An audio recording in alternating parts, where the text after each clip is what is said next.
The MLB regular season is winding down, and it's time to start looking ahead to the playoffs and the high-stakes races ahead.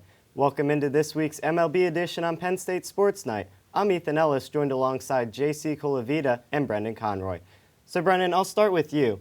What has been your favorite takeaway and memory of this season that has made this season worth tuning into? Yeah, well, as much as it pains me to have to go to the Yankees side of it and talk about the boys in the pinstripes, I do have to mention Aaron Judge and the incredible season he's been having. Obviously, putting up 55 home runs to this point is phenomenal. It's something that we saw him do in his rookie year, and he's doing it again, but not with 52 like he did back in 17. This time, he's getting Mark McGwire numbers, Ken Griffey Jr. numbers, whereas if he goes 3 more home runs, he's going to be passing records that are in the top 10 for single-season home runs hit, which is pretty amazing. Not to mention, there are 21 games left for the Yankees to play. In those 21 games, if he's able to get 7-8 home runs, which wouldn't be a surprise, he's just going to cement an even bigger legacy for himself. And we'll talk about a little MVP race later. He might show up again. He has been doing some serious damage right here. He's gone 1.875 miles in distance just running the bases this season,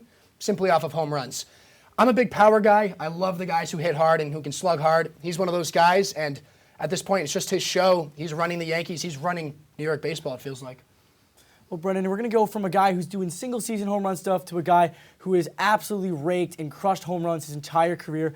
Albert Pujols on the verge of potentially breaking the 700th home run plateau. Would be only the 4th man to do it. Albert Pujols, I don't care if you're a Cardinals fan, a Cubs fan, a Yankees fan. If you're a baseball fan, you're rooting for him to get to 700. He's got 21 games left. I really hope he can do it. And it's been really interesting seeing him, finish out his final season with 2 other guys potentially in their final years in Yadier Molina and Adam Wainwright. The Cardinals have been a great story. They're probably going to win the NL Central. And when Albert Pujols hits his 700th, hopefully, dear Lord, I will be watching. And he's getting prizes at every single stadium in this retirement run. So regardless, he's going to be winning at every single game he has. JC, we've seen some really close races for the AL and NL pennants. What divisions do you think are still up to be decided, and what team do you see being a sleeper team in October? Well, division-wise, there's only one division in the American League right now that even is in dispute. It is the AL Central, and it's between the Guardians, the Twins, and the White Sox. And as you can see, it's a complete dumpster fire because, frankly, any of these teams who wins this division, they're competing to lose to either the Yankees or the Astros. These teams are not very good, but I do like the Guardians in a 3-game set with Shane Bieber and Tristan McKenzie. Those pitchers, Tristan McKenzie has really surprised Shane Bieber, a former Cy Young guy. I really like them. I love what Steven Kwan has done this year at the plate. He had a great start to begin the season average-wise, and going to the White Sox now, Dylan Cease, man. I think he's going to win the AL Cy Young if it's not Ohtani. I love Dylan Cease. I can't wait to see what he's done, but I am disappointed in what I've seen from Lucas Giolito. His ERA is over 5, and I at one time thought Lucas Giolito was going to be the next great right-handed pitcher, and he just hasn't turned out that way.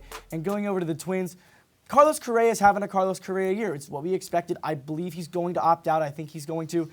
But on the Twins, the only guy with pop right now is Byron Buxton. But Buxton's injured, like always. He's always injured. But my sleeper team this year, the Seattle Mariners, who has not made the playoffs since the year I was born in 2001.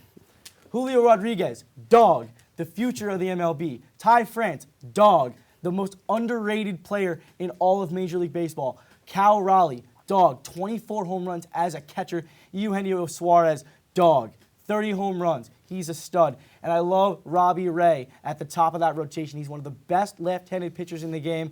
I think the Mariners can make a run. Yeah, the Aaron Judge talk hurts a lot, but agreeing with you hurts even more. I will say, though, the Mariners are a great sleeper team.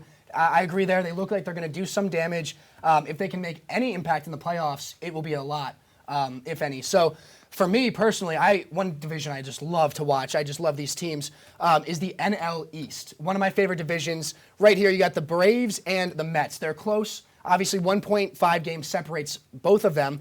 The one thing that I really, really appreciate about the Mets is their pitching and what they've been able to do with this whole 2-man starter pitching kind of aspect to it. DeGrom, dominating. He's just been awesome all year. He's been insane. When it comes to Scherzer, if they can get him healthy, if they can get him solid and back for the playoffs, we might see some games where they're doing a 2-starter rotation rather than a starter, pitch him 5-6 innings, and then have some relievers come in until the closer. We've seen them do it in the past. It's been working for them. With the Braves, they have a huge chance with their bats. Matt Olson's been producing. They've gotten Acuna back. They've had great stats in the box. Honestly, here it's pretty much a pitching versus batting game. It seems like the Braves haven't had too much luck. They just sent their former World Series pitcher, Ian Anderson, down to AAA. He was struggling a little bit, so they do have some work to do on the mound in the box, so they are doing phenomenal.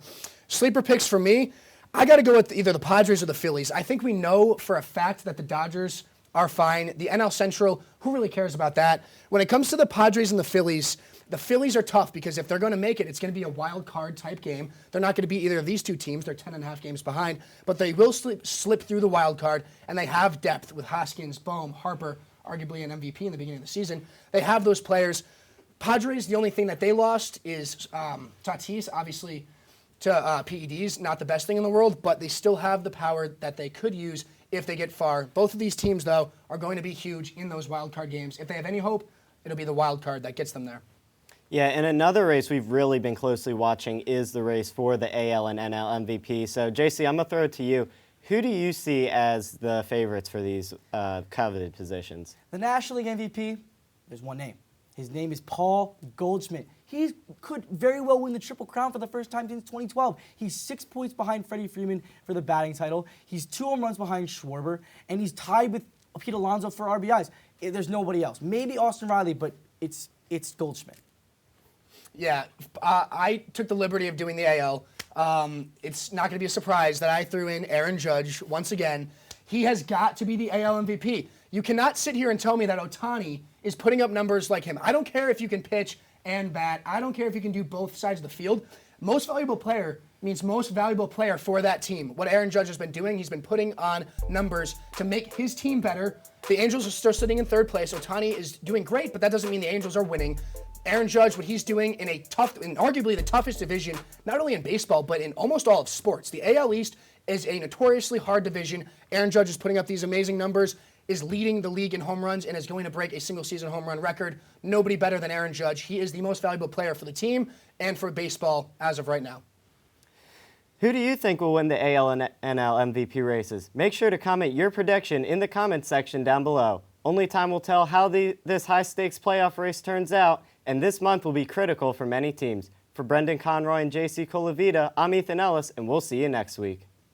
Hey everybody! Thank you for tuning into this edition of Penn State Sports Night. We hope you liked that segment. And we're sure there's other Penn State Sports Night segments that you are going to love as well. Be sure to subscribe to our YouTube channel for more content. And check us out on social media for updates and behind-the-scenes clips and pics. Follow us on Twitter at PSSN TV and on Instagram at PSU Sports Night to keep up with all the action. For all of us here at the Belisari Media Center, we are Penn State Sports Night.